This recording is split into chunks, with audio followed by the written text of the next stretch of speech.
سے ہم مسلسل اعلان کے مطابق محافل رکھیں گے انشاءاللہ العزیز، جس میں مختلف عنوانات پر حضور پاک صلی اللہ تعالیٰ علیہ وسلم کی سیرت طیبہ پر گفتگو کرنے کی ہم سعادت حاصل کریں گے۔ آج میں سب سے پہلے اس بات کو آپ کے سامنے بتا دوں کہ آج کے عنوان کے مطابق میں نے آیت کریمہ بھی تلاوت کی ہے۔ اللہ عز و جل نے اپنے بندوں کی ہدایت کے لیے 1,24,000 یا کم و بیش انبیاء کرام علیہ السلام کو دنیا میں بھیجا۔ یہ سب کا عقیدہ ہے، نبی آئے، رسول آئے، لیکن ان 1,24,000 کم و بیش انبیاء کرام میں سب سے افضل و اعلیٰ رسول محمد صلی اللہ تعالیٰ علیہ وسلم۔ مجھے آج اسی بات پر گفتگو کرنی ہے کہ جن کے متعلق شعر کہنے والے نعت گو حضرات نے زندگی بھر مدح سرائی کی، قلم ٹوٹ گئے مگر تعریف کا حق ادا نہ ہو سکا۔ اخیر میں یہاں تک کہا لوگوں نے لا یمکن الثناء کما کان حقہ بعد از خدا بزرگ توئی قصہ مختصر۔ فارسی میں یوں کہا کہ آپ کی کما حقہ، جیسے آپ کی شان ہے ویسے تعریف تو کوئی کر ہی نہیں سکتا۔ حاصل کلام گفتگو کا یہ ہے خدا کے بعد اگر کوئی مرتبہ ہے تو اے پیارے حبیب وہ آپ کا مرتبہ ہے۔ اسی کی ترجمانی اعلیٰ حضرت فاضل بریلوی رضی اللہ تعالیٰ عنہ نے فرمائی آخری اپنے شعر میں، فرماتے ہیں لیکن رضا نے ختم سخن اس پہ کر دیا، خالق کا بندہ خلق کا آقا کہوں تجھے۔ ایک مقام ہے خالق کا بندہ خلق کا آقا کہوں تجھے، ایک ہے رب تبارک و تعالیٰ کی ذات، اور اللہ کو چھوڑنے کے بعد پھر تمام مخلوق کی ذات۔ اللہ اور مخلوق کے درمیان اگر کوئی مرتبہ ہے تو وہ میرے آقا کا مرتبہ ہے۔ اتنا نہ بڑھاؤ کہ خدا تک پہنچ جائے، اور کبھی اتنا نہ گھٹاؤ کہ وہ عام بندہ بن جائے۔ اسی لیے اعلیٰ حضرت رضی اللہ تعالیٰ عنہ فرماتے ہیں ممکن میں یہ قدرت کہاں، واجب میں یہ عبدیت کہاں۔ یعنی اگر میں یہ سمجھ لوں کہ یہ قدرت کے برابر ہے حضور پاک کی ذات، یہ بھی جائز نہیں۔ میں حضور صلی اللہ تعالیٰ علیہ وسلم کو خدا نہیں کہہ سکتا، میرا عقیدہ نہیں ہے۔ ہم تثلیث کی طرح قائل نہیں ہیں، جیسے عیسیٰ علیہ السلام کو خدا کا بیٹا کہہ گئے۔ مسلمان اپنے رسول سے بے انتہا محبت کرتا ہے لیکن خدا کا درجہ نہیں دیتا۔ اعلیٰ حضرت فرماتے ہیں ممکن میں یہ قدرت کہاں، واجب میں عبدیت کہاں۔ یعنی عام بندہ کہوں یہ بھی نہیں بنتا مجھ سے، قدرت کہوں یہ بھی نہیں بنتا، حیران ہوں۔ یہ بھی ہے خطا، یہ بھی نہیں وہ بھی نہیں، عام بندہ بھی نہیں اور قدرت بھی نہیں۔ حق یہ کہ ہیں عبد الہ۔ اعلیٰ حضرت رضی اللہ تعالیٰ عنہ نے اس کے جواب میں ارشاد فرمایا یعنی یہ قدرت بھی نہیں ہے اور ایک عام عبد بھی نہیں ہے، اب ہے کیا؟ اس کو ایک دوسرے شعر سے میں کہتا ہوں، میں مانتا ہوں اے عقل والو میرا محمد خدا نہیں ہے، میں مانتا ہوں اے عقل والو میرا محمد خدا نہیں ہے، مگر دلوں میں یہ نقش کر لو کہ وہ خدا سے جدا نہیں ہے۔ یہ ہے مقام مصطفیٰ صلی اللہ تعالیٰ علیہ وسلم۔ ہاں ان کی طرح نہ بنو جو کہتے ہیں وہ عام بشر ہیں، اور نہ ان کی طرح بنو کہ حضور کو وہ یہ کہتے ہیں کہ جیسے مدینے میں خدا ہو کر اتر پڑا۔ ہم نہ غلو کرنے والوں میں سے ہیں اور نہ گستاخی کر کے نیچا دکھانے والوں میں سے ہے۔ ہمارا عقیدہ اہل سنت کا یہ ہے اللہ رب العزت کی ساری مخلوق میں اگر سب سے افضل کوئی انسان ہے وہ محمد رسول اللہ صلی اللہ علیہ وسلم۔ افضلیت مصطفیٰ صلی اللہ تعالیٰ علیہ وسلم پر ایک نہیں دو نہیں بے شمار دلیلیں موجود ہیں، قرآن کی بھی حدیث کی بھی۔ قرآن کہتا ہے تلک الرسل فضلنا بعضهم علی بعض، یہ وہ رسول ہیں جن میں سے ہم نے بعض کو بعض پر فضیلت دی ہے۔ رسولوں میں بعض کو بعض پر فضیلت دی گئی ہے یا نہیں ہے؟ اللہ تعالیٰ نے چند نبیوں کا ذکر اس میں فرما دیا، جیسے اللہ تعالیٰ فرماتا ہے موسیٰ علیہ السلام سے اللہ نے بات فرمایا، ان کو کلام کرنے کا معجزہ دیا. وکلم اللہ موسیٰ تکلیما, اللہ نے موسیٰ سے کلام کیا. عیسیٰ علیہ السلام کے متعلق فرمایا وہ روح القدس کے ذریعے سے ان کی مدد کی. عیسیٰ علیہ السلام کو اللہ تعالیٰ نے بعض نبیوں پر مقام بلند فرمایا. ابراہیم علیہ السلام کے متعلق قرآن کہتا ہے واتخذ اللہ ابراہیم خلیلا, اللہ نے ابراہیم کو خلیل بنایا. خلیل کس کو کہتے ہیں؟ دوست کو. خلیل کس کو کہتے ہیں؟ دوست کو کہتے ہیں. اسی طرح بعض انبیاء کرام علیہ السلام کے متعلق قرآن میں آیا ہے. اور ہم جب انبیاء کے نام لیتے ہیں تو دیکھیں میں آپ کو گناتا ہوں. سیدنا آدم صفی اللہ کہتے ہیں, اللہ کے وہ صفی ہیں. سیدنا نوح نجی اللہ کہتے ہیں, اللہ کے وہ نجی ہیں. حضرت ابراہیم علیہ السلام کے نام کے ساتھ سیدنا ابراہیم خلیل اللہ, سیدنا اسماعیل ذبیح اللہ, سیدنا موسیٰ کلیم اللہ, سیدنا داؤد خلیفۃ اللہ, سیدنا عیسیٰ روح اللہ. اللہ کے یہ کچھ نہ کچھ ہیں. کوئی اللہ کا صفی ہے, کوئی اللہ کا نجی ہے, کوئی اللہ کا خلیل ہے, کوئی اللہ کا ذبیح ہے, کوئی اللہ کا صدیق ہے, کوئی اللہ کا خلیل ہے, کوئی اللہ کا روح ہے. لیکن جب میرے آقا صلی اللہ تعالیٰ علیہ وسلم کے لیے اللہ نے فرمایا تو کیا فرمایا؟ محمد صلی اللہ تعالیٰ علیہ وسلم حبیب اللہ. یہ کیا ہے؟ اللہ کے حبیب. ایک ورڈ ایسا ہے حبیب کا جو کسی دوسرے نبی کے لیے نہیں آیا. حبیب کسے کہتے ہیں؟ خلیل دوست ہو گیا, صفی چنا ہوا, نجی شرافت میں ہے, اور دیگر انبیاء کی جو صفات ہیں وہ اپنی جگہ پر ہے. حبیب کہتے ہیں محبت کا وہ درجہ جس کو اعلیٰ حضرت رحمۃ اللہ تعالیٰ علیہ نے اپنے شعر میں یوں فرمایا, میں تو مالک ہی کہوں گا کہ ہو مالک کے حبیب. میں تو مالک ہی کہوں گا آپ کو یا رسول اللہ, میں تو آپ کو مالک ہی کہوں گا کہ ہو آپ مالک کے حبیب. کیونکہ جو حبیب ہوتا ہے اور جو محب ہوتا ہے دونوں کے درمیان کیا معاملہ ہوتا ہے؟ مثال کے طور پر میں اگر کسی سے محبت کر رہا ہوں تو محبت کا تقاضا یہ ہے کہ یہ میرا موبائل ہے, یہ میرا ہے. لیکن جب میرا حبیب سامنے ہوگا تب میں یہ نہیں کہوں گا یہ میرا ہے. یہاں میرا تیرا نہیں ہوتا. جو میرا ہے وہ اس کا ہے, جو اس کا ہے وہ میرا ہے. حبیب میں یہ نسبت ہوتی ہے, خلیل میں نہیں, صدیق میں نہیں. حبیب میں یہ نسبت ہوتی ہے جو میرا ہے وہ میرے حبیب کا ہے, اور جو حبیب کا ہے وہ میرا ہے. اب اعلیٰ حضرت کا شعر پڑھو تو سمجھ میں بھی آئے اور مزہ بھی آئے. فرماتے ہیں میں تو مالک ہی کہوں گا یا رسول اللہ کہ ہو آپ مالک کے حبیب, یعنی محبوب و محب میں نہیں میرا تیرا. محبوب و محب میں نہیں میرا تیرا, اس میں میرا تیرا نہیں ہوتا. تو جہاں حبیب کی بات آتی ہے وہاں میرا اور تیرا نہیں ہوتا. عزیزان گرامی وقار, حضور پاک صلی اللہ تعالیٰ علیہ وسلم کی افضلیت اس سے ہے کہ آپ کو صرف مخلوق میں یعنی عام انسانوں میں افضل اللہ نے نہیں بنایا, بلکہ انبیاء کرام علیہ السلام میں بھی افضل بنایا. اتنا ہی نہیں بلکہ رسول اعظام اور فرشتگان جو اللہ کے مقرب فرشتے ہیں ان سے بھی افضل بنایا. حضور صلی اللہ تعالیٰ علیہ وسلم کو ان سے بھی افضل بنایا. یہ باقی رہے مخلوقات, جنات ہوں حیوانات ہوں, یہ تمام چیزیں اپنی جگہ پر, لیکن اللہ کے جو مقرب فرشتے ہیں, جو حاملان عرش ہیں, اللہ کے عرش کو اٹھائے ہوئے ہیں, جو نبیوں تک پیغام لانے والے ہیں, جو پورے کائنات کے لیے آسمان سے بارشیں برسانے اور پانی پہنچانے کا نظام سنبھالتے, ان تمام ملائکہ سے اللہ تعالیٰ نے اپنے نبی کو مکرم بنایا, معظم پیدا فرمایا, افضل بنایا ہے. اس کی کئی دلیلیں اور کئی مثالیں میں آپ کو بتا دوں. حضور پاک صلی اللہ تعالیٰ علیہ وسلم کی افضلیت دیکھیں, اعلیٰ حضرت رحمۃ اللہ تعالیٰ علیہ کے اشعار یہاں پر ہمیں بار بار یاد آتے ہیں. وہ جہنم میں گیا جو ان سے مستغنی ہوا. مستغنی کہتے ہیں جو یہ کہے نہیں مجھے رسول کی کوئی ضرورت نہیں, مستغنی کہتے ہیں. اس کو کہتے ہیں جو یہ کہے بے نیاز ہوں میں. وہ جہنم میں گیا جو ان سے مستغنی ہوا, ہے خلیل اللہ کو حاجت رسول اللہ کی. انبیاء کرام علیہ السلام کو رسول اللہ کی حاجت رہی ہے. کیسے؟ اب شروع سے چلتا ہوں میں.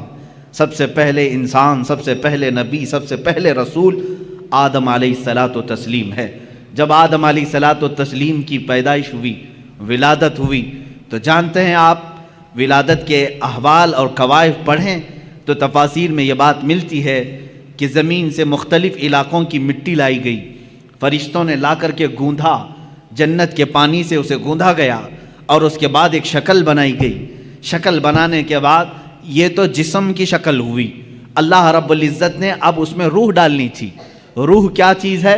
قرآن میں اللہ تعالیٰ نے فرمایا روح جو ہے یہ اللہ کا نور ہے، اللہ کا امر ہے. یسألونک عن الروح قل الروح من امر ربی. اللہ نے فرمایا کہ روح جو ہے اللہ کا حکم ہے یا اللہ کا نور ہے. نور جب یہ جسم میں ڈالنا ہوا، کس میں؟ آدم علیہ السلام کے جسم پاک میں، جس کو فرشتوں نے گوندھا تھا مٹی سے اور پانی سے، اور اس کو آگ سے تپا کر کے گرم کیا گیا تھا. 4 عناصر اس کے اندر رکھے گئے تھے. اب آدم علیہ السلام کے روح ڈالنی تھی جسم کے اندر، تو بزرگان دین نے لکھا ہے کہ روح کو ڈالا گیا، روح باہر آ گئی، کیونکہ روح نور ہے اور جسم مٹی سے بنا ہوا اندھیرا ہے. اندھیرا اور نور ایک جگہ جمع نہیں ہوتے. نور آیا تو اندھیرا نہیں ہوگا، اور اندھیرا ہے تو اس کا مطلب نور نہیں ہے. روح کا اور جسم کا ملاپ کیسے ہو؟ روح باہر آئی، پھر ڈالا گیا، وہ باہر آئی. روح کہنے لگی کہ مولا اس میں گھبراہٹ ہے، اندھیرا ہے، روح کو اس میں قرار پانا ہے. بزرگان دین ائمہ تفاسیر نے لکھا ہے کہ اللہ تعالیٰ نے روح کو اس کے اندر قرار رکھنے کے لیے آدم علیہ السلام کی پیشانی میں نور محمدی کو رکھا، مصطفیٰ کریم صلی اللہ تعالیٰ علیہ وسلم کے نور پاک کو رکھا، اور پھر روح کو ڈالا گیا. آدم علیہ السلام کے جسم پاک میں روح آئی، آپ کو پہلی مرتبہ ایک چھینک آئی اور آپ نے الحمدللہ کہا. یہاں سے ہے انسان کے سانس لینے کی ابتدا. میرے عزیزو، کائنات پہ سب سے پہلا انسان جو روح والا بنا اور سانس لینے کے قابل بنا، تو میں یہ کہتا ہوں کہ وہ نور محمدی کے صدقے میں سانس لیا. سانس لیا ہے کس کی بدولت؟ نور محمدی کے بدولت. مصطفیٰ کریم صلی اللہ تعالیٰ علیہ وسلم کا نور پاک آدم علیہ السلام کی پیشانی میں رکھا گیا. اب یہ نور جو ہے منتقل ہوتے ہوئے میرے آقا صلی اللہ علیہ وسلم کے والد ماجد تک آیا ہے. انشاءاللہ العزیز جب موقع آئے میلاد پاک کا، میں اس نور کے منتقل ہونے کی کیفیت کو بھی عرض کروں گا. آدم علیہ الصلاۃ والتسلیم کی بیداری کس کی بدولت؟ نور محمدی کی بدولت. جب آپ بیدار ہوئے، اتنا ہی نہیں، جلوہ محمدی کو کہاں کہاں دیکھو، جہاں دیکھا وہاں پایا. آدم علیہ السلام جب بیدار ہوئے، فرشتوں کو حکم ہوا کہ انہیں سجدہ کرو. فرشتے سجدہ کیے، ابلیس انکار کیا، مردود ہوا، اور اس کے بعد آدم علیہ الصلاۃ والتسلیم کو جنت میں ٹھہرایا گیا. آدم علیہ السلام جنت کے ہر دروازے کو دیکھتے، ہر دیوار کو دیکھتے. فرماتے ہیں ہر دروازے پر، ہر دیوار پر لکھا ہوا تھا لا الہ الا اللہ احمد رسول اللہ. آسمانوں میں میرے نبی کا نام کیا ہے؟ احمد ہے. زمینوں میں میرے آقا کا نام محمد ہے. عزیزان گرامی، آدم علیہ السلام نے جگہ جگہ پر کیا نام دیکھا؟ حضور پاک صلی اللہ علیہ وسلم کا نام رب ذوالجلال کے نام کے ساتھ. آپ سنیے، یہ خیال آپ کے دل میں تھا، سوال بھی کیا آپ نے مولا سے، اے رب ذوالجلال تیرے نام کے ساتھ یہ ایک دوسرا نام کس کا ہے؟ اللہ رب العزت نے فرمایا وہ میرے حبیب کا نام ہے. وہ کہاں رہتا ہے؟ اللہ نے فرمایا وہ تو تیری ہی نسل میں بآخری زمانے میں پیدا ہوگا. یہ بات آئی گئی. آدم علیہ الصلاۃ والتسلیم کو اللہ تعالیٰ نے جنت میں ٹھہرانے کے بعد حکم فرمایا تھا، آپ کے جسم پاک سے حوا کو پیدا کیا گیا، اور اس کے بعد حکم ہوا کہ تم دونوں جنت میں ٹھہری رہو. لیکن ایک درخت تھا جنت میں جس کے قریب جانے سے اللہ نے منع فرمایا تھا، لا تقربا هذه الشجرہ، اس درخت کے قریب مت جانا. اللہ بہتر جانتا ہے وہ کیا حکمت تھی. اس درخت کے متعلق بڑے الگ الگ اقوال ہیں، وہ کون سا درخت تھا، کس پھل کا درخت تھا، لیکن بس اتنا تھا کہ اللہ نے وہاں جانے سے منع کیا تھا. ابلیس جو کہ شیطان ہو چکا تھا، اللہ نے اسے راندہ بارگاہ کر چکا تھا اور مردود بنا دیا تھا. ابلیس کا کام یہ تھا کہ وہ چیلنج کر دیا تھا اپنے رب تعالیٰ سے کہ میں اب آدم اور اس کی پوری اولاد کو گمراہ کرتا رہوں گا۔ اللہ تعالیٰ نے فرمایا کہ تجھے قیامت تک کا موقع ہے، جتنے لوگوں کو گمراہ کر سکتا ہے کر۔ ابلیس وہیں سے ابتدا کرتا ہے، آدم علیہ السلام سے ہی وسوسے ڈالنا شروع کیا۔ فَوَسْوَسَ لَهُمَا الشَّيْطَانُ، قرآن میں ہے ان دونوں کو وسوسہ ڈالا شیطان نے۔ کس کو؟ آدم علیہ السلام اور حضرت حوا کو، ہماری ماں کو اور ہمارے باپ کو وسوسہ ڈالا یہ کہہ کر کے کہ تمہیں معلوم ہے اس درخت کے قریب جانے سے کیوں منع کیا ہے تمہیں اللہ نے؟ انہوں نے پوچھا کیوں؟ کہا اگر تم یہ درخت کا پھل کھا لوگے الا ان تکونا ملکین او تکونا من الخالدین، اس نے کہا کہ اگر تم یہ پھل کھا لوگے تو یا تو بڑے معزز فرشتے بن جاؤ گے یا تو ہمیشہ جنت میں ہی رہو گے، اور جو نہیں کھاتا وہ جنت سے نکل جائے گا۔ ان کو ایسا لگا کہ جنت چھوڑنا نہیں چاہیے۔ تو ہو سکتا ہے انبیاء کرام علیہ السلام کی بات ہے، میں بڑے ادب سے یہاں کہوں گا، آدم علیہ السلام اور حضرت بی بی حوا کے درمیان بات چیت ہوئی، آخر کار وہ پھل کھا لیے، قریب بھی گئے، پھل کھا بھی لیے، اور اللہ رب العزت کا عتاب ہوا۔ اللہ نے فرمایا اب اترو، تم زمین پر جاؤ۔ زمین پر اتار دیا گیا، دونوں کو الگ الگ اتارا گیا۔ حضرت آدم علیہ السلام کو اللہ تعالیٰ نے سرندیب پہاڑ پر اتارا، بی بی حوا کو جدہ میں عرب کے علاقے میں اتارا، دونوں الگ الگ زندگی گزارتے رہے۔ لیکن آدم علیہ السلام کو اس پھل کے کھانے پر افسوس رہا، روتے رہے، توبہ کرتے رہے، بار الہ تو نے منع کیا تھا میں کھا لیا، تو مجھے معاف کر۔ آدم علیہ السلام سب سے زیادہ رونے والوں میں شمار ہوتے ہیں، اتنا روئے تھے کہ تقریباً 300 سال کا عرصہ گزر گیا تھا۔ آدم علیہ السلام نے بے انتہا آہ و بکا کی اللہ کی بارگاہ میں۔ اب مجھے جو بات عرض کرنی ہے یہ پورے واقعے میں وہ اب حاصل کلام یہ ہے، آدم علیہ السلام 300 سال روتے رہے، جنت میں رہے، جنت سے اترے، زمین پر آئے، 300 سال رہے، روتے رہے، اللہ کی طرف سے کوئی پیغام نہیں، توبہ قبول ہوئی نہیں ہوئی اس کے متعلق کوئی اشارہ نہیں۔ 300 سال کے بعد خود اللہ قرآن میں فرماتا ہے ہم نے آدم کے دل میں ایک بات ڈال دی۔ وہ بات کیا تھی؟ فَتَلَقَّى آدَمُ مِن رَبِّهِ كَلِمَاتٍ، اللہ نے اپنے آدم علیہ السلام نے اپنے رب سے کچھ کلمات سیکھ لیے۔ وہ کلمات کیا تھے؟ آدم علیہ السلام 300 سال پہلے کی بات یاد کرنے لگے، جب اللہ نے میرے جسم میں روح ڈالی اور روح سے میں بیدار ہوا، جنت کی ہر کھڑکی ہر دروازے پر میں نے ایک نام دیکھا تھا میرے خدا کے نام کے ساتھ، یہ بات یاد آئی، وہی کلمہ یاد آیا، وہی کلمہ یاد آیا جو جنت کی ہر در و دیوار پر لکھا ہوا تھا۔ تب آپ نے عرض کیا اے مولا جس کا نام تو نے اپنے نام پاک کے ساتھ لکھا ہے، اگر وہ تیرا محبوب ہے تو اس کی بدولت میری توبہ کو قبول فرما لے۔ اللہ رب العزت نے فوراً جبرائیل امین کو بھیجا اور فرمایا فتاب علیہ، اللہ نے تمہاری توبہ قبول کر لی۔ اللہ توبہ کے قبول ہونے میں اتنی سرعت، اتنی جلدی، اتنی تیزی اگر کسی نام کی وجہ سے ہے تو محمد عربی صلی اللہ علیہ وسلم کی۔ قرآن نے یہی کہا ہے اگر اے مومنو اگر تم اپنی جانوں پر ظلم کر لو، گناہ ہو جائے تو کہاں آؤ؟ قرآن میں ہے مسجد میں آؤ نہیں، کعبے میں آؤ نہیں، اے مومنو تم میرے رسول کے پاس آؤ، جاؤکا، اے رسول یہ تمہارے پاس آ جائیں، اور اگر آپ ان کے لیے سفارش کر دیں تو اللہ ان کی توبہ قبول کرے گا۔ اب اندازہ کریں آدم علیہ السلام کی توبہ قبول ہوئی، برکت کس کی تھی؟ محمد عربی صلی اللہ علیہ وسلم کی۔ مصطفیٰ کریم صلی اللہ تعالیٰ علیہ وسلم کا نام پاک آپ نے لیا اور دعا قبول ہوئی۔ اب سنیے ایک اور مزے کی بات، بعض روایات میں یہ بات ملتی ہے کہ آدم علیہ السلام خوش ہوئے، جبرائیل آئے جنت سے پیغام لے کر، اللہ تعالیٰ نے آپ کی توبہ قبول فرمائی۔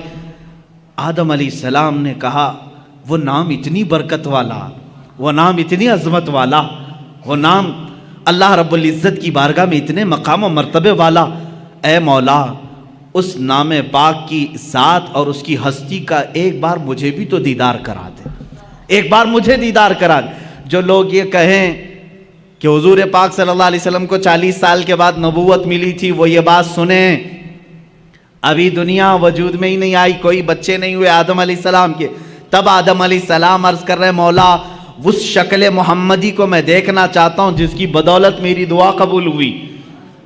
اللہ تبارک و تعالیٰ نے آدم علیہ السلام سے فرمایا کہ تم اپنے دونوں انگوٹھوں کے ناخنوں میں دیکھو۔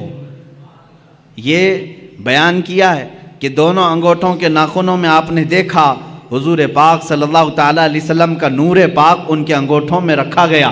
آدم علیہ السلام نے بڑھ کر کے اس کو چوما اور اپنی آنکھوں سے لگا لیا۔ یہ ہمارا بھی آج طریقہ ہے۔ ظاہر سی بات ہے اصلی اولاد وہی ہے جو اپنے باپ کے طریقے پہ چلتی ہے۔ محمد صلی اللہ تعالیٰ علیہ وسلم، ہم کس کے طریقے پر چل رہے ہیں؟ باپ کے طریقے پر چل رہے ہیں۔ جو باپ کا نہ ہو اسے تکلیف ہو۔ ہم آدم علیہ السلام کی آل میں ہیں، اولاد میں ہیں، ہم اپنے باپ کے طریقے پر چل رہے ہیں۔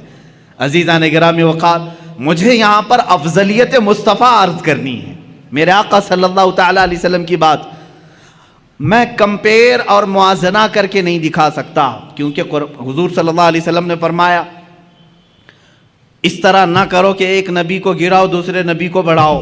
سارے انبیاء کرام علیہ السلام نبوت اور رسالت میں برابر ہیں، لیکن کچھ خصوصیتیں اللہ نے ان کو عطا کی ہیں۔ اس کا مطلب یہ نہیں کہ ہم کسی بھی دوسرے نبی کی توہین کریں گے، ہرگز نہیں۔ ہر نبی کا اپنا مقام ہے، ہر نبی کا اپنا ایک مقام و مرتبہ ہے، لیکن میرے مصطفیٰ صلی اللہ علیہ وسلم کی شان پاک الگ ہے۔ اعلیٰ حضرت فاضل بریلوی رحمۃ اللہ تعالیٰ علیہ نے فرمایا ہے خدا کی رضا چاہتے ہیں دو عالم۔ ساری دنیا کس کی رضا چاہتی ہے؟ آپ کیا کہتے ہو، کیا چاہتے ہو؟ اللہ ہم سے راضی ہو جائے۔ کون نہیں کہتا؟ انبیاء کہہ رہے ہیں اللہ راضی ہو جائے، اولیاء کہہ رہے ہیں اللہ راضی ہو جائے، جنات کہہ رہے ہیں اللہ راضی ہو جائے، فرشتے کہہ رہے ہیں اللہ راضی ہو جائے، حتیٰ کہ نباتات، حیوانات سارے یہ کہتے ہیں اللہ راضی ہو جائے۔ خدا کی رضا چاہتے ہیں دو عالم، خدا چاہتا ہے رضائے محمد۔ یہ ہے میرے آقا کا مقام، خدا چاہتا ہے رضائے محمد۔ اب دیکھیں حضور پاک صلی اللہ تعالیٰ علیہ وسلم کی افضلیت پاک، حضرت بی بی رابعہ بصریہ رضی اللہ تعالیٰ عنہ سے پوچھا گیا قرآن میں کوئی ایسی آیت جو پوری امت کے لیے بہت حوصلے والی ہو، کون سی ہے؟ بعض لوگ یہ کہتے ہیں اللہ نے فرمایا لا تقنطوا من رحمت اللہ، تم اللہ کی رحمت سے نا امید مت ہو، فَإِنَّهُ يَغْفِرُ الذُّنُوبَ جَمِيعًا إِنَّ اللَّهَ يَغْفِرُ الذُّنُوبَ جَمِيعًا، اللہ بے شک سارے گناہوں کو معاف کرے گا۔ آیت ہے کہ نہیں حوصلہ دلانے والی؟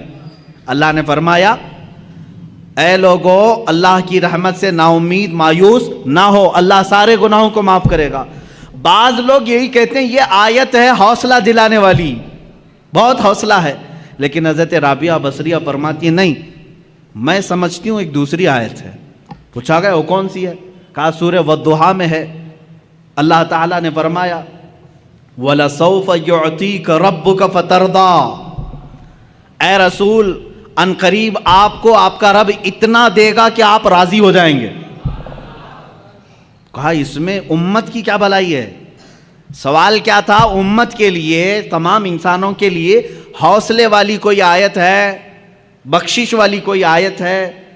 تو وہ بعض علماء نے کہا لا تقنطوا من رحمت اللہ، یہ آیت ہے رحمت کی، اللہ کی رحمت سے مایوس نہ ہو، اللہ سب گناہ معاف کرے گا۔ اس سے تو سمجھ میں آ رہا ہے کہ لوگوں کے گناہ معاف ہوں گے، لیکن رابعہ بصریہ فرما رہی ہیں نہیں، آیت یہ ہے رسول کو اللہ فرما رہا ہے اے رسول آپ کو اللہ اتنا دے دے گا کہ عنقریب آپ کو اتنا دے گا کہ آپ راضی ہو جائیں گے۔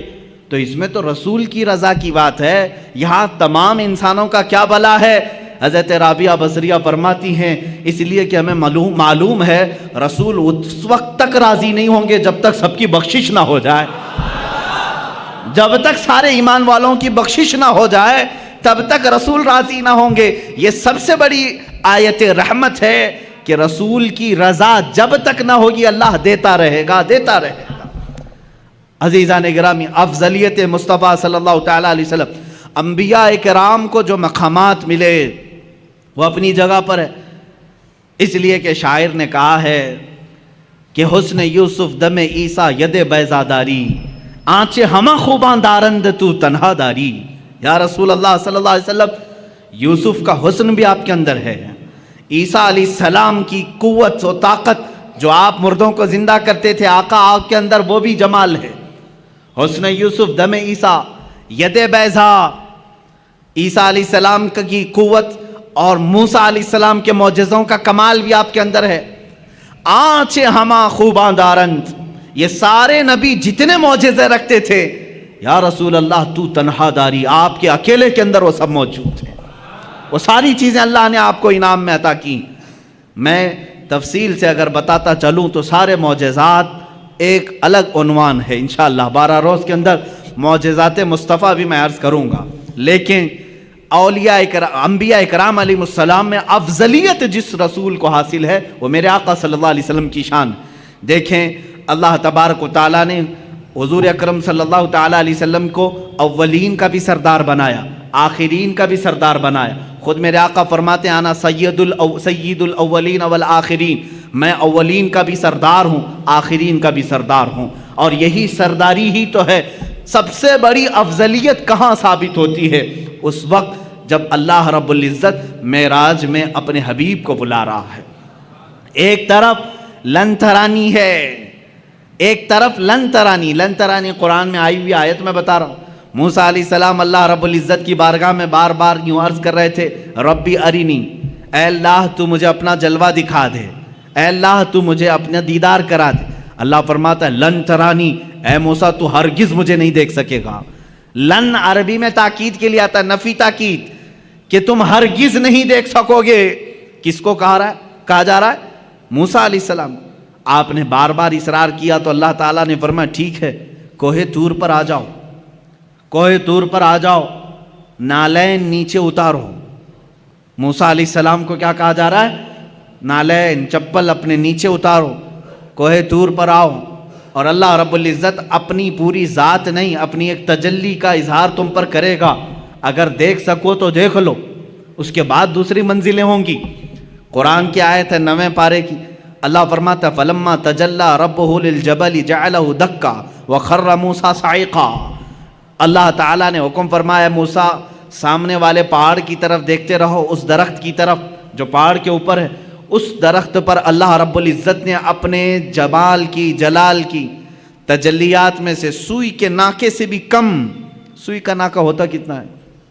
بہت چھوٹا سا، سوئی کی انی، اس سے بھی کم حصہ اپنی تجلی کا، اپنی نور کا ظاہر فرمایا۔ قرآن کہتا ہے جعلہ دکا، پورا پہاڑ زلزلہ میں تبدیل ہوا، زلزلے میں آ گیا، پورا پہاڑ جل گیا۔ وَخَرَّ مُوسَىٰ صَعِقًا، اور غش کھا کر کے موسیٰ علیہ السلام زمین پر گر گئے، غش کھا گئے، دیکھ نہیں سکے کس چیز کو؟ جو سوئی کے ناکے کے برابر رب ذوالجلال کی تجلی تھی۔ فَلَمَّا أَفَاقَ قَالَ سُبْحَانَكَ تُبْتُ إِلَيْكَ، جب انہیں ہوش، جب وہ بیدار ہوئے، موسیٰ علیہ السلام نے کہا اے اللہ تیری بلندی ہو، تیری پاکی ہو، میں رجوع کرتا ہوں اپنی اس بات سے جو پہلے کہہ رہا تھا کہ اللہ تو مجھے دکھا دے۔ پھر دوبارہ انہوں نے یہ بات نہیں کہی کہ اے اللہ تو مجھے دکھا دے، اے اللہ تو مجھے اپنا دیدار کرا دے۔ یہ تو موسیٰ علیہ الصلوۃ والتسلیم کی شان ہے، کیونکہ اللہ تعالیٰ نے فرمایا کسی بشر میں یہ طاقت نہیں کہ وہ براہ راست اپنے رب کو دیکھ سکے، کسی بشر کے اندر یہ آنکھیں دی نہیں گئیں کہ وہ براہ راست اپنے پیدا کرنے والے خالق کو دیکھ سکے۔ لیکن یہی معاملہ جب میرے آقا کے ساتھ ہوا، 26 رجب المرجب ہے، اللہ کے حبیب صلی اللہ تعالیٰ علیہ وسلم اپنے دولت کدے پر حضرت ام ہانی کے گھر پر آرام فرما رہے ہیں، جبرائیل امین آئے اور آ کر کے میرے آقا صلی اللہ تعالیٰ علیہ وسلم کو بیدار کر رہے ہیں۔ تو بیداری کا طریقہ بھی بتایا گیا ہے، انہوں نے اپنی پیشانی حضور کے تلووں سے لگائی، ٹھنڈک سے آپ بیدار ہوئے۔ پوچھا جبرائیل اس وقت آنا کس بات کا ہے؟ جبرائیل نے کہا اللہ تعالیٰ آپ کو آسمانوں کی سیر کرانا چاہتا ہے، جنت، دوزخ، عرش، کرسی، لوح و قلم کے دیدار کرانا چاہتا ہے۔ اے رسول گرامی وقار، آج آپ کی معراج کا وقت ہے، آپ کی معراج کی شب ہے، اللہ تعالیٰ آپ کو اپنی زیارت کرانا چاہتا ہے۔ حضرت جبرائیل امین نے جب یہ کہا، حضور اکرم صلی اللہ تعالیٰ علیہ وسلم اٹھے، بیدار ہوئے، اور وہاں سے مسجد حرم شریف تشریف لے گئے، براق آپ ہی کے لیے بنائی گئی سواری، اس پر اس سے پہلے نہ کوئی سوار ہوا نہ ان کے بعد کوئی سوار ہوا۔ یہ حضور کی خصوصیات میں سے ہے۔ براق کی تیز رفتاری ایسی تھی جہاں تک ایک نگاہ پہنچتی ہے وہاں اس کا پہلا قدم ہوتا تھا۔ براق کی تیز رفتاری، رسول کریم صلی اللہ تعالیٰ علیہ وسلم اس پر جلوہ فرما ہو کر آسمانوں کے سفر پر گئے، لیکن اس سفر میں میرے آقا کی افضلیت تمہیں جگہ جگہ میں بتاؤں۔ اللہ اکبر، حرم پاک سے مسجد اقصیٰ تک کا سفر تو قرآن میں اللہ نے بیان کیا ہے۔ سبحان الذی اسریٰ بعبدہ لیلا من المسجد الحرام الی المسجد الاقصیٰ، پاک ہے وہ ذات جس نے اپنے بندے کو رات کے ایک چھوڑے سے وقت میں مسجد حرم سے مسجد اقصیٰ تک کا سفر کرایا۔ مسجد اقصیٰ کسے کہتے ہیں؟ بیت المقدس جو فلسطین میں ہے، جو ہمارا قبلہ اول ہے، پہلے ہم اسی کی طرف منہ کر کے نماز پڑھتے ہیں۔ حضور پاک صلی اللہ تعالیٰ علیہ وسلم مسجد اقصیٰ گئے تو سفر کے درمیان یہاں مسجد اقصیٰ آنے کا کیا مطلب ہے، کیا وجہ ہے؟ یہاں آئے حضور پاک صلی اللہ تعالیٰ علیہ وسلم تو دیکھا آپ تنہا نہیں تھے، آدم علیہ السلام سے لے کر عیسیٰ علیہ السلام تک جتنے نبی دنیا میں آئے سب کے سب وہاں جمع تھے، سب کے سب جمع تھے۔ حضور پاک صلی اللہ علیہ وسلم جیسے ہی تشریف لائے، سبوں نے حضور اکرم صلی اللہ علیہ وسلم کا استقبال کیا۔ اللہ کے حبیب صلی اللہ تعالیٰ علیہ وسلم پیدا ہونے کے اعتبار سے سب سے آخری زمانے میں آئے ہیں، لیکن جب مسجد اقصیٰ میں گزر رہے تھے تو سب سے آگے مصلی پر آپ تشریف فرما تھے، سب سے پہلے آپ مصلی پر تشریف لے گئے۔ آپ نے انبیاء کرام علیہ السلام کی امامت فرمائی۔ اب یہ ایک الگ نماز ہے، جبکہ نماز تو معراج کے بعد ہم کو ملی، وہ نماز انبیاء کی مخصوص نماز تھی، وہ تو صرف میرے آقا کی امامت دکھانی مقصود تھی۔ اس نماز کو نہ میں جمعہ سے تشبیہ دے سکتا ہوں نہ عید سے تشبیہ دے سکتا ہوں، اس لیے کہ نہ دنیا میں ایسی کوئی نماز ہوئی ہے نہ ہوگی جس کا امام سید الانبیاء اور مقتدی سارے رسول، سارے انبیاء، ایسی نماز کہاں؟ وہ خود اپنی اپنی شریعتوں کے مالک، اپنی اپنی امتوں کے آقا، لیکن آج میرے نبی کی اقتداء میں مقتدی بنے ہوئے تھے۔ لیکن اس نماز کا ایک الگ حال ہے۔ حضور نے امامت فرمائی، امام ہی خطبہ دیتا ہے یا نہیں؟ جمعہ میں جو نماز پڑھایا وہی خطبہ دے رہا ہے، عید میں جو نماز پڑھایا وہی خطبہ دے رہا ہے، لیکن اس نماز کا حال ایسا نہیں تھا۔ حضور نے امامت تو فرمائی، خطبہ سب سے پہلے آدم علیہ السلام نے دیا، پھر ابراہیم علیہ السلام نے دیا، پھر اسماعیل علیہ السلام نے دیا، پھر موسیٰ علیہ السلام نے دیا، پھر عیسیٰ علیہ السلام نے دیا۔ کئی انبیاء کرام علیہ السلام خطبہ دے رہے تھے۔ یہ کیا خطبہ تھا؟ ہر نبی آتے تھے محمد عربی صلی اللہ علیہ وسلم کی تعریف بیان کرتے تھے۔ میرے عزیزوں، پھر کہتے ہو مولود کی محفل شرک و بدعت ہے، ان انبیاء کرام کو کیا فتویٰ دو گے جو نبی بازو بیٹھے ہیں اور ان کی تعریف میں وہ مدح سرائی کر رہے ہوں؟ حضور پاک صلی اللہ تعالیٰ علیہ وسلم کی تعریف بیان کرنا، یہی تو مولود کی محفل ہے، یہی تو میلاد کی محفل ہے۔ میلاد کی محفل میں مجھے بتاؤ کیا گانے بجانے ہوتے ہیں، کیا ڈھول باجے ہوتے ہیں؟ یہاں سیرت مصطفیٰ بیان کی جا رہی ہے، یہی تو ہم بیان کر رہے ہیں۔ اللہ کے نبی سب سے اعلیٰ ہیں، سب سے افضل ہیں، سب سے اشرف ہیں، سب سے اکرم ہیں۔ حضور کی تعریف بیان کرنا یہ تو معراج کے سفر میں انبیاء کی بھی سنت ہے۔ مسجد اقصیٰ میں سارے نبیوں نے خطبہ دیا، وہ کتنا وقت لگا ہوگا اللہ ہی بہتر جانے، اللہ ہی بہتر جانے۔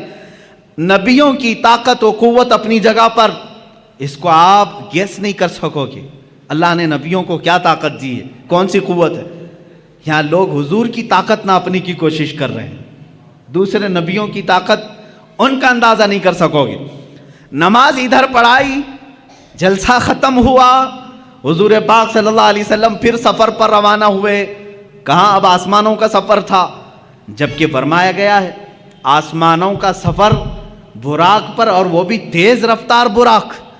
لیکن حدیث میں یہ ملتا ہے، میرے آقا صلی اللہ تعالیٰ علیہ وسلم پہلے آسمان پر جب پہنچے، دروازہ کھٹکھٹایا گیا، آسمان کا دروازہ ہے، یہ اللہ بہتر جانے۔ فرشتوں نے دروازہ کھولا، اور جیسی پہلے آسمان پر آپ گئے، میرے آقا فرماتے میں نے آدم علیہ السلام سے ملاقات کی۔ کس سے؟ آدم علیہ السلام سے ملاقات کی۔ آدم علیہ السلام وہاں استقبال کے لیے تھے۔ ہر آسمان پر اللہ کے نبی صلی اللہ علیہ وسلم نے ایک ایک نبی سے ملاقات کی۔ حضرت یوسف علیہ السلام سے، حضرت عیسیٰ علیہ السلام سے، 7ویں آسمان پر حضرت ابراہیم علیہ السلام تھے. یہ ہر آسمان پر ایک ایک نبی سے ملاقات کی اور ان نبیوں نے وہاں میرے آقا کا استقبال کیا. کہیں دہن کے گھوڑے دوڑاؤ تو ادھر کے ادھر ہو جاؤ گے، خیالات اور اپنی عقل کو دوڑاؤ گے تو ادھر کے ادھر ہو جاؤ گے. مولانا ابھی تو آپ کہہ رہے تھے رسول سارے نبیوں کی امامت کر رہے تھے، اور ابھی آپ کہہ رہے ہیں کہ وہ آسمانوں پر مل رہے تھے. بات تو ہے نا؟ ہاں تو مجھے تو ظاہر واضح کرنا ہی پڑے گا. ہاں یقیناً مسجد اقصی میں امامت میرے آقا کر رہے تھے، نبی اقتدا کر رہے تھے، اور آسمانوں میں بھی انبیاء پہنچے تھے. حضور پاک صلی اللہ تعالی. اب یہاں کہیں ایسی تو بات نہیں کہ حضور کی رفتار دھیمی ہے اور دوسرے نبیوں کی رفتار اور تیز ہے، وہ پہلے پہنچے ہوئے ہیں حضور سے. یہ خیال آئے گا کوئی یہ سوال کرے گا؟ دوسرے رسول تو میرے نبی سے پہلے پہنچ گئے تھے آسمانوں پر، حضور تو بعد میں آئے. میرے عزیز، یہ سفر کو تمہیں سمجھنا ہوگا. یہ سفر عام سفر نہیں ہے، عام سفر نہیں ہے. یہ سفر ایسا ہی ہے جیسا کوئی دولہا اپنے گھر سے نکلتا ہے. دولہا جب اپنے گھر سے نکلتا ہے، کیونکہ ہم نے شروع سے دیکھا ہے اس سفر کو. دیکھتے ہیں آپ، جیسے ہی آپ دولہا بنے، ہمارے ہاں گھوڑوں اور گھوڑیوں کا رواج تو ہے نہیں. یو پی وغیرہ میں آپ جائیں گے تو آج بھی دولہے گھوڑی پر بیٹھتے ہیں سنور کر کے. ہاں آپ وہ گھوڑی پر بیٹھتے ہیں اور آپ یہاں گاڑی پر بیٹھتے ہیں. بات ایک ہی ہے. جیسے ہی دولہا سج کر سنور کر تیار ہو کر گھر سے نکلتا ہے، ماں باپ ہوتے ہیں، رشتہ دار ہوتے ہیں، کھڑے رہتے ہیں، بھائی بہن. گھر سے جب دولہا رخصت ہو رہا ہوتا ہے، گاڑی میں بٹھانے سے پہلے اس کا صدقہ اتارا جاتا ہے. اور جب دولہا بہت خوبصورت لگتا ہے، ماں کہتی ہے سبحان اللہ، باپ کہتا ہے سبحان اللہ، بھائی کہتے ہیں سبحان اللہ. کہنا بھی چاہیے، اللہ اس کو نظر سے محفوظ رکھے. دولہے کو دیکھ کر کہتے ہیں سبحان اللہ، بہت اچھا لگ رہا ہے، ماشاء اللہ بہت اچھا لگ رہا ہے. کہتے ہیں. اب میرے عزیز، اس سفر کے شروعات میں دولہا جب تیار ہوتا ہے تو رشتہ دار اس کو سبحان اللہ کہتے ہیں. لیکن جب میرے آقا صلی اللہ تعالیٰ علیہ وسلم اپنے گھر سے اٹھائے گئے اور مسجد حرم میں آپ کا سینہ پاک دھویا گیا اور آپ کو سواری پر بٹھایا گیا، اب یہاں نہ کوئی رشتہ دار ہے. میرے آقا صلی اللہ علیہ وسلم تو یتیم تھے، والد بھی نہیں اور والدہ بھی نہیں تھی، اور آپ کے بھائی نہیں تھے، بہنیں نہیں تھیں. اب یہاں اس دولہے کو کون کہے؟ سواری پر بیٹھا ہے. تب ہم نے قرآن کے 15ویں پارے کو پڑھا. اللہ فرما رہا ہے سبحان الذی اسریٰ بعبدہ. یہ پارہ ہی یہاں سے شروع ہوتا ہے. کوئی اور نہیں کہے گا محبوب، تمہارا خدا کہے گا سبحان اللہ. پاک ہے وہ ذات جس نے تمہیں سوار کرایا ہے. یہ اور شان ہے میرے مصطفیٰ کی. ہم گاڑی پر گھوڑے پر بیٹھیں، رشتہ دار سبحان اللہ کہیں. میرا نبی اگر سواری پر بیٹھے تو اللہ سبحان کہے، ان کا خالق خود کہے سبحان الذی. یہ سفر جو ہے باراتی اور دولہوں کا ہے. کبھی آپ نہیں دیکھتے کہ یہاں پر بھائی بہن سب تو دیکھ رہے تھے گاڑی پر بیٹھنے کے بعد، لیکن جب دولہا حال میں پہنچا ہے تو وہاں دیکھا یہی بھائی یہی بہنیں سب پہلے سے پہنچے ہوئے ہیں. کیوں؟ اس لیے کہ دولہے کا استقبال کرنا ہے. یہ سفر دولہے کا استقبالی سفر ہے. یہی میرے عزیزو، جب میرے آقا معراج کے سفر میں تھے، یہاں امامت تو کی مسجد اقصی میں، خطبے تو سب کے سنے، لیکن جب آسمانوں پر پہنچنا تھا تو حضور کا جو گھوڑا تھا براق ہے، وہ دھیمی رفتار سے چل رہا تھا جیسے دولہے کی سواری چلتی ہے. اور انبیاء پہلے سے پہنچے ہوئے تھے، اس لیے نہیں کہ وہ نبی سے زیادہ رفتار رکھتے ہیں، اس لیے پہنچے تھے کہ دولہے کا انہیں استقبال کرنا تھا. یہ سفر کی حکمت ہے. میرے آقا صلی اللہ تعالیٰ علیہ وسلم کی یہ شان، آپ کی افضلیت ہر نبی نے تسلیم کی. قرآن نے خود ان نبیوں سے وعدہ لیا ہے. عزیزان گرامی وقار، اسی سفر میں آپ کو یہ بھی بتا دوں، اللہ کے حبیب صلی اللہ تعالیٰ علیہ وسلم آسمانوں کا سفر کیے، جنت آپ کو دکھائی گئی، دوزخ کے نظارے کروائے گئے، اور اس کے بعد ایک مقام ایسا آیا سدرہ کے بعد جبرائیل امین نے کہا اب جائیں، آپ کا سفر ہے. جہاں سے جبرائیل کا بھی سفر نہیں تھا. رسول کریم صلی اللہ علیہ وسلم وہ پہلے شخص ہیں جنہوں نے سدرہ کے آگے کا سفر کیا. حضور پاک صلی اللہ تعالیٰ علیہ وسلم جس جگہ گئے اس کو کہتے ہیں لامکاں. لامکاں کا مطلب ہے جس جگہ کا کوئی نام ہی نہیں، تم نام نہیں رکھ سکتے اس کا۔ جنت کا ایک نام ہے، دوزخ کا ایک نام ہے، عرش کا ایک نام ہے، کرسی ایک نام ہے۔ حضور نے اس جگہ کا سفر کیا جس کو لامکا کہتے ہیں، اس کا نام ہی نہیں۔ اب ہم نام نہیں رکھ سکتے اس جگہ کا، وہ کہاں ہے یہ وہی جانے جو سفر کیا ہو یا جس نے سفر کرایا ہو۔ اللہ رب العزت نے اپنے قرب کی منزلوں سے آپ کو ہمکنار فرمایا، یہاں تک کہ میرے آقا صلی اللہ تعالیٰ علیہ وسلم معراج کی شب ارشاد فرماتے ہیں میں نے اپنے ماتھے کی آنکھوں سے اپنے رب کی تجلیات کو دیکھا، اللہ رب العزت کی ذات کو دیکھا۔ کیسے دیکھا؟ دور سے دیکھا، بلکہ قرآن کہتا ہے فَكَانَ قَابَ قَوْسَيْنِ أَوْ أَدْنَىٰ، یہ سورہ نجم کی آیتیں، کان قاب قوسین او ادنا۔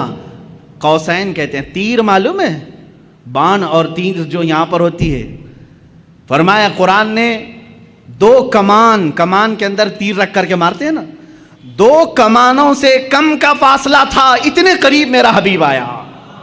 اور کیسے دیکھا؟ موسیٰ علیہ السلام نے کوہ طور پر جو دیکھا وہ بہت چھوٹی سی تجلی تھی، اور کیسے ابھی پورا دیکھ ہی نہیں پائے تھے، پلک جھپک رہے تھے، تبھی غش کھا کر گرے۔ اور اللہ کے حبیب صلی اللہ علیہ وسلم کیسے دیکھے؟ نبی سے نہیں، قرآن سے ہی پوچھیں۔ سورہ نجم میں اللہ فرماتا ہے ما زاغ البصر وما طغى، ایسا دیکھا حبیب نے کہ نہ کبھی آنکھ جھپکی نہ پلٹی، اپنے رب کو دیکھتے رہے۔ لقد رأى من آیات ربہ الکبریٰ، اپنے رب کی نشانیوں کو دیکھتے رہے جیسے پوری آنکھیں کھلی رکھ کر کے کوئی دیکھتا ہے۔ کون یہ؟ کس نے دیکھا؟ یہ موسیٰ سے پوچھے کوئی، کس نے دیکھا؟ یہ موسیٰ سے پوچھے کوئی۔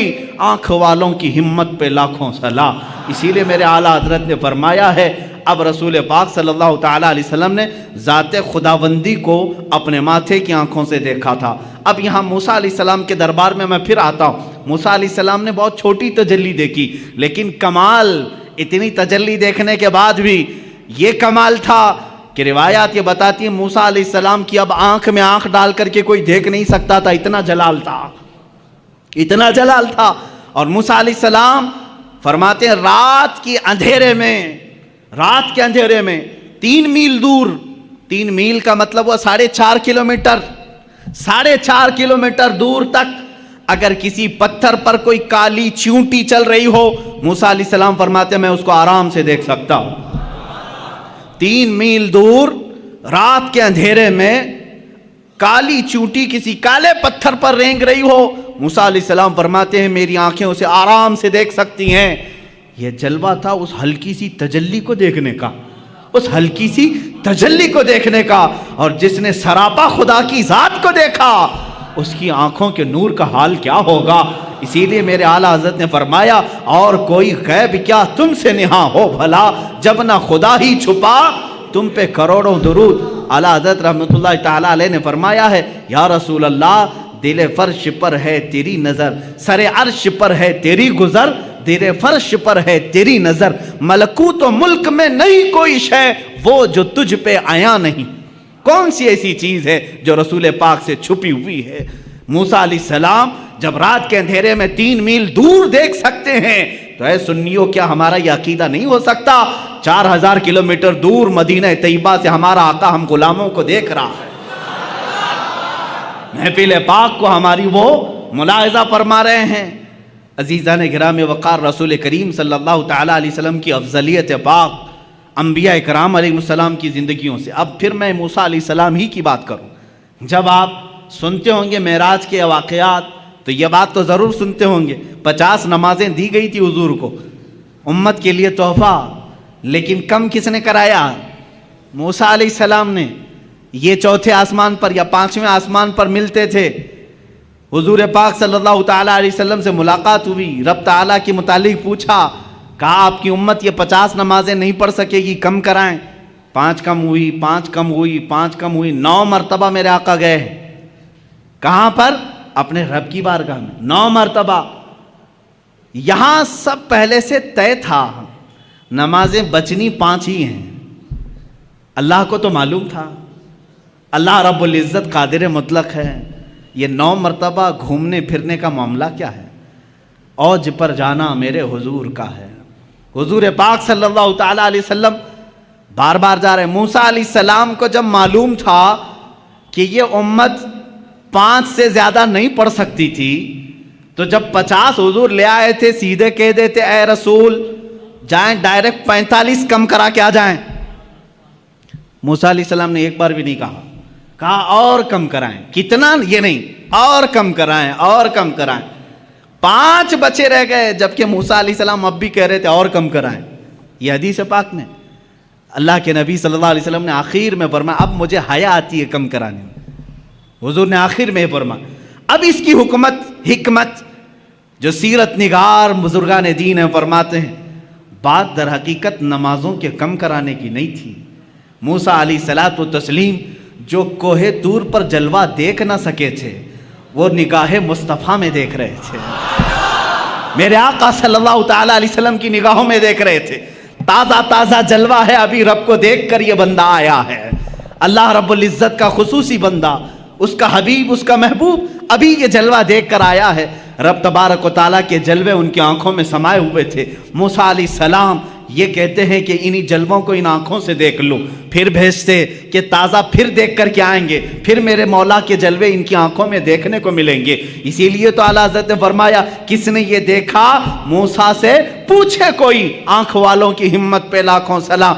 حضور پاک صلی اللہ تعالیٰ علیہ وسلم نے بھی موسیٰ علیہ السلام کو منع نہیں کیا، بلکہ بار بار جاتے رہے، اس لیے کہ اپنے رب کا دیدار بار بار ہوتا رہا۔ اللہ نے بھی یہ نہیں فرمایا ایک ہی ساتھ کم کر دیا جائے، اس لیے کہ میرا حبیب بار بار آتا رہے۔